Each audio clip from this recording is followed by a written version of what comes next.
Hi Earth Signs, Taurus, Virgo, and Capricorn. Welcome po sa ating channel. At ito ay inyong Daily Gabay Tarot Reading for October 13, 2024. Please be reminded kung nakaresonate kayo, comment down. Kung hindi kayo nakaresonate, ibigay niyo po sa iba kasi channel reading po ito. This is for you, Taurus, Virgo, and Capricorn ngayong October 13, 2024. Okay.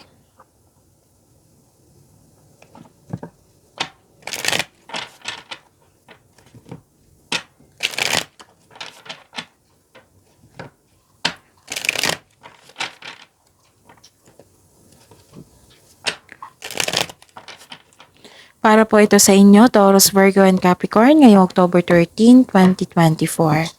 Maraming salamat po sa inyong patuloy na suporta at maraming salamat din po sa mga hindi nag-skip ng ads. Gamitin ang reading na ito bilang gabay lamang sa mga hindi pa nag-subscribe. Subscribe na po kayo at click bell notification para malaman nyo na may bago tayong video. Para sa mga gusto magpa-reading po, may lumabas dyan sa screen nyo ngayon. Panoorin nyo po at sundin ang instruction. Calling the attention sa mga suki ko dito na Taurus, Virgo, and Capricorn. Open na po inyong Monthly Gabay Tarot reading for October 2024. May 6 months from now reading tayo at love life reading po.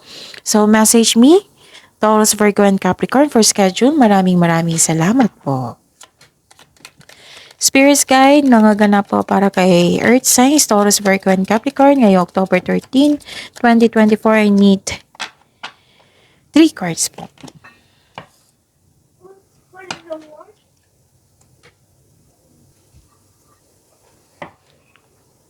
Taurus, Virgo, and Capricorn, October 13 po.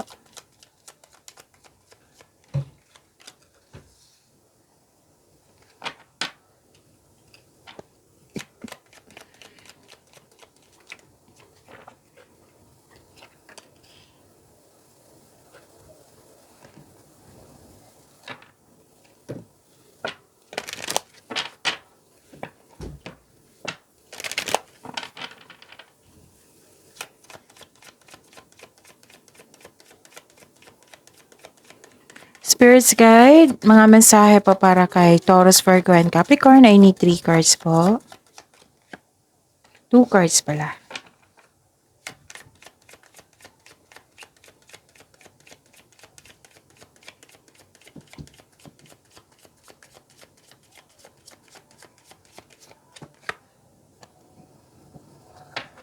Okay, Taurus, Virgo, and Capricorn ngayong October 13, 2024.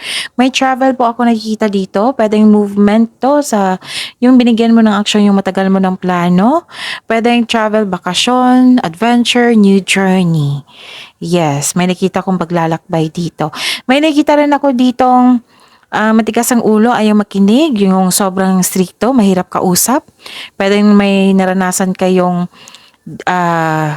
delay or disconnection sa isang tao. Nakikita ko dito na may good news kayong marireceive. This is necessary change. Oo, this is change for the better. This is new beginning, ha? Dalawang card na po nagsabi dito na may new beginning, transition, transformation. Nakikita ko rin dito na dalawang card din nagsabi na may movement and itong good, may na-receive kayong good news at itong good news na ito, i-announce mo sa grupo ng tao. Oo, so yun. So believe in your dreams and opportunity knocks. Go for it. Spirits Guide. Ano po ang energy ni Taurus, Virgo, and Capricorn ngayong October 13, 2024? So dalawa na ito, kunin ko to. Okay. Sa mga may oras dyan, ha, kung gusto nyo po, panoorin nyo po yung last 4 days Gabay Tarot reading nyo po. Like for example, napanood nyo ito ngayong October 13, 2024. Panoorin nyo po yung October 12, 11, 10, and 9. Kung may naririnig kayo or may nakita kayong repeating message, kailangan nyo po iyan bigyan ng atensyon.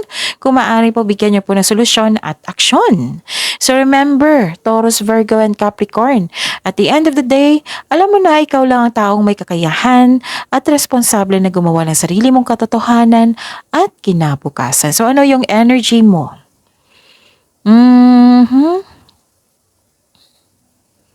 Nakikita ko dito na mag-ingat kayo sa isang tao na mahilig magmanipula. Baka isa siya sa dahilan na hindi kayo makagawa ng desisyon ng dahil sa kanya. Makinig din kayo sa inyong intuition. Kung hindi nyo alam kung paano mag-connect sa inyong intuition, i-search nyo po sa Google kasi maraming paraan yan. Si intuition pala, siya yung magsasabi sa inyo kung sino yung taong maluloko at hindi totoo sa inyo, at ano yung next action mo, saan yung right path patungo sa success. Okay? Yon. Parang lalabas ka sa comfort zone mo dito. So, you need to calm and balance po. Okay? Yon. At, nakikita ko dito na nagkaroon po ng defensiveness or nanindigan kayo sa inyong desisyon. May ganap na challenges or struggle pero buong tapang mo itong harapin, katapangan at kumpiyansa sa gitna ng anumang klaseng atake. May ganap na pinagtanggol mo yung kaibigan mo o miyembro ng pamilya laban sa iba. Wag po daw kayong huminto, move forward po daw kayo. Spirits guide, kayo and money po ni Taurus, Virgo, and Capricorn ngayong October 13, 2024.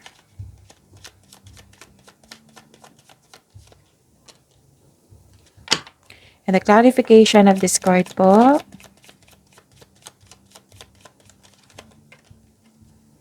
Okay.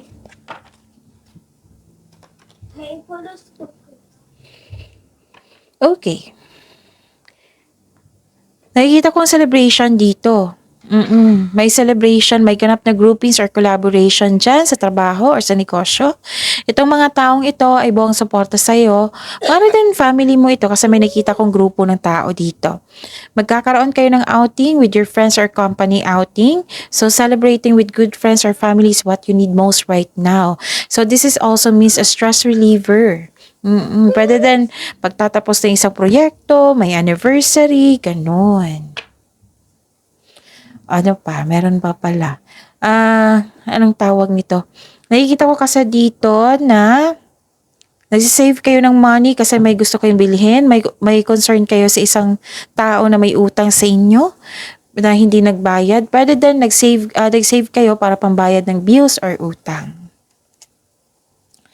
Spirits guide, love life, self-love, partnership, and romance si Taurus, Virgo, and Capricorn ngayong October 13, 2024. I need 2 cards po. And the clarification of this card po. Maraming salamat po sa patuloy na tiwala sa podcast sa ating channel. At maraming salamat din po sa mga hindi nag-skip ng ads. May lumabas dyan sa screen nyo ngayon, panoorin nyo po. Kung gusto nyo po iyan, then follow instruction. Pasensya na po sa ingay ha, kasi may bata nanood ng TV. Oo. So, bantay bata po ako ngayon. So, focus kayo sa akin para may makuha kayong mensahe. Okay? So, this is letting go of grudges, releasing of old emotion. Yung bigat na naramdaman mo, nirelease mo na. May pagpatawad dito. Okay? Para sa peace of mind mo. Yes, yan yung nakikita ko dito. And, nakikita ko rin dito na, anong tawag dito? Busy kayo sa trabaho, sa pag-aaral, kaya wala kang time sa inyong sarili at sa inyong family. Maglaan ng oras po, ng maraming oras para sa pag-iibigan. Naunawaan ko naman dito kasi some of you na breadwinner, kaya sobrang busy kayo. Pero wag niyong kalimutan po na mag-spend ng time sa inyong sarili at sa inyong family. Okay? So yun, parang nape-pressure ka din dito kasi may isang tao dyan relying on you for emotional and financial support. Yan yung concern mo. And I'm hoping na magiging okay na yan. Okay? Taurus, Virgo, and Capricorn. See you tomorrow po. Please like, subscribe, and tick bell button for notification para updated po kayo sa daily tarot reading natin. Maraming salamat po.